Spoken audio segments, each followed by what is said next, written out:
एक बार में एक आदमी बोलिए टोटल पता है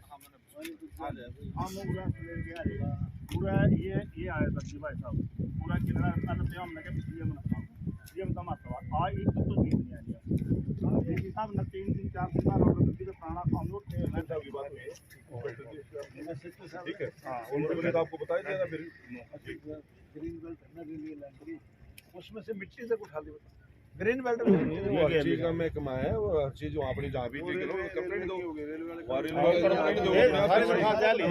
सारी जाली टोटल जाली आप अपने जो भी है ना कोई भी अगर आपकी वो है शिकायत आप उसकी रिटर्न एप्लीकेशन संबंधित किसकी किया वाली किया तो मेरे भाई ना सर आपके वाले में कोई दिक्कत नहीं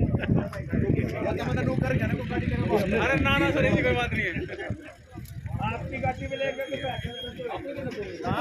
आपकी गाड़ी पर चला रही करके बात इस तरह करते करते 2022 तक हमारी पेमेंट लगभग सप्लायर ठेकेदार मजदूर पोटी कॉन्ट्रैक्टर जिनके सभी के 20 करोड़ लगभग रुपया देने हैं M3M और ये यूटर्ना और एक ये एम्बियंस इनकी क्या मिली भगत है नवंबर के महीने में हमें तो यूटर्ना के बोर्ड लगे मिले हम इनके पास आए इनसे हमने बोला जी हमारे लगभग 20 करोड़ रुपया है और उसका कोई समाधान कराओ ये कह लगे आपका तो एम्बियंस है और एमबीएस से पूछो हमने एमबीएस से बात करी लोग हम तो सारा प्रोजेक्ट और आपकी जो लाइबिलिटी थी जो देन लेना था सब M3M ने करना इनकी क्या जाल साथी है कुछ नहीं पता लग रहा जी हमने एमबीएस ने काम हमने एमबीएस का किया था और वो कह रहे भैया जो पेमेंट है ना ये M3M देगी और M3M कह रही हमारी कोई लाइबिलिटी नहीं बनती हमारा जो काम जो हमने सारा केबल ट्रंच ये वाटर टैंक जो बने थे कम से कम इन्होंने 3 टैंक भी 4 दिन पहले डीसी साहब के पास गए एसपी साहब के पास गए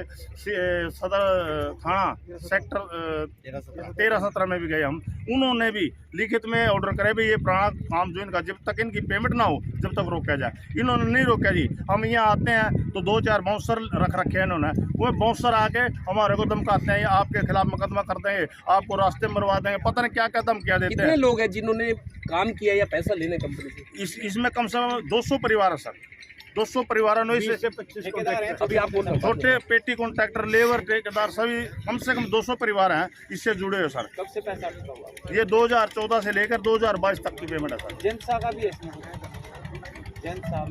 अमित शाह का नहीं पता जी हमें नहीं पता जिसके बारे में ये M3M किसकी है ये इनकी रली मिली भगत है क्या हमें जो एम्बियंस के मालिक है राज सिंह गहलोत उनके खिलाफ तो ईडीआई की छापेमारी ये वो कार्रवाई हुई थी आपको भी पता होगा? हाँ जी पता है। क्या जानकारी है उसके बारे में यही पता लगे वो अंदर जा रहा है जी हमारे को यही पता लगे वो अंदर है जब भी मिलने जाओ अंदर है हमारे को तो ऑफिस में भी नहीं घुसने दिया जाता हम जब भी पता करें अंदर है और जब किसी से पूरे का जो सप्लायर थे जो यहाँ के GM थे साइड इंचार्ज थे उनसे बात करें वो कहने लगे तो सारा सौदा हम भी हटा के बिठा दिया हमारे को नहीं पता बेची है ट्रांसफर करी है क्या करे उनको भी नहीं पता आज तक। लेकिन लिखित में सब कुछ हो चुका है इनका हमको तो ये भी नहीं पता ट्रांसफर करी के रजिस्ट्री हुई क्या हुआ हमको वो भी नहीं पता कुछ नहीं बता रहे जी ना तो MPS बता रही और ना ही बता रहा ये M3M। टोटल आपकी लेनदारी कितनी है सब लोगों की जिन्होंने काम किया है? 20 करोड़ प्लस है जी 20 करोड़ से प्लस है और ये तो मतलब इतनी गुंडागर्दी हरियाणा में। तो अमित शाह जी से, पहले तो हमारे देश के जो प्रधानमंत्री है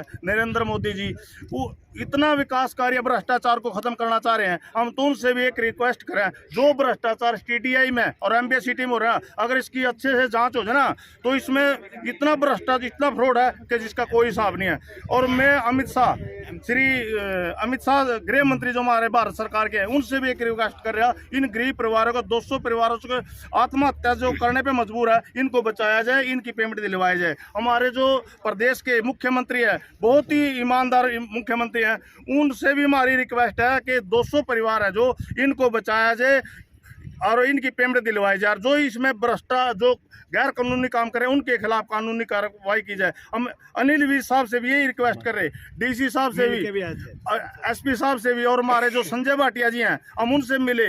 लोकल में हमारे महिपाल डांडा जी हैं और एक ये विज जी हैं। हम सबसे रिक्वेस्ट कर रहे, 200 परिवारों को बचाया जाए, इनकी पेमेंट दिलवाई जाए। जो इतना बड़ा फ्रॉड किया, जो इतना बड़ा घपला कर रहे, उनके खिलाफ कानूनी कार्रवाई करके और इन 200 परिवारों को बचाया जाए। आपसे भी एक मिनट बात करें, पहले आप वो मेरे को याद है आपने एक बार मेरे से स्टोरी कराई थी, बहुत पुरानी बात है, 2-3 साल, तब भी यही विवाद था कि कंपनी पैसा नहीं दे रही। ये इसी कंपनी का वो विवाद था जो मैंने आप लोगों को बताया था। हम यहाँ पे कम से कम 25 से 30 कॉन्ट्रैक्टर, सब कॉन्ट्रैक्टर, सप्लायर, इलेक्ट्रीशियन वगैरह सभी लोग हैं जिनकी यहाँ से कम 20 करोड़ रुपए की लेनदारी है। मेरा नाम सतीश कुमार है। इसमें 61 लाख रुपए की लेनदारी मेरी भी है। मैंने यहाँ पे मटेरियल सप्लाई किया था। हम 5-6 दिन पहले हम DC साहब को मिले थे। DC साहब ने आश्वासन दिया कि आपका जो है ना कार्य हो जाएगा, आप बेफिक्र हो जाओ। हमारे सामने उन्होंने हमारे को जो रिटर्न में दिया, SDM साहब को, ALC को, DSP को उन्होंने मार्क किया है। बेगरवेस कमेटी इसका जो है ना फैसला करा के जल्द से जल्द करेगी। पर हमने उनको बताया कि साइड पे काम को ना तोड़ फोड़ की जा रही है, उससे रोका जाए प्लीज़। तो DC साहब ने उसी टाइम ऑर्डर किया भी इसको रुकवाया जाए। DTPO को हमारे सामने फ़ोन किया, उन्होंने हमारे को फ़ोन किया भाई हम जो है ना काम को रुकवा रहे हैं। लेकिन पुलिस अफसर ये कह रहे हैं कि आज दोनों पार्टी को बुलाया गया था, आपको भी उनको भी, वो लोग नहीं आए। कल बुलाया गया था जी, वो नहीं आए थे। कल नहीं आए थे। हाँ, कल हम फिर दोबारा DC साहब को मिले हैं जाके। उन्होंने उसी टाइम SDM साहब को बुलवाया वहीं पे और उनको बोला भी साइड पे काम रुकवाया जाए। लेकिन सुबह जब यहाँ पे पहुँचे तब तक भी काम नहीं रुका था। अब पुलिस प्रशासन आया है, उन्होंने हमें आश्वासन दिया है कि अभी थोड़ी देर में आप ये काम बंद हो जाएगा, आप शांति प्रिय हमें बैठ जाए। चलो नाम और पीछे बता दो। मेरा नाम सतीश चौधरी है, पानीपत सेक्टर 13-17 से, और अपना जो बिजनेस है वो बिल्डिंग मटेरियल सप्लाई। 22 करोड़ रुपए की पेमेंट का मामला बता रहे हैं, क्या सारा मामला है, कैसे निपटेगा? अब आप उनसे पूछिए ना, मामला तो वो बताएंगे। हम लोग तो नए बंदे हैं जी। इनका वो कहते हैं हमारा पुराना पैसा है।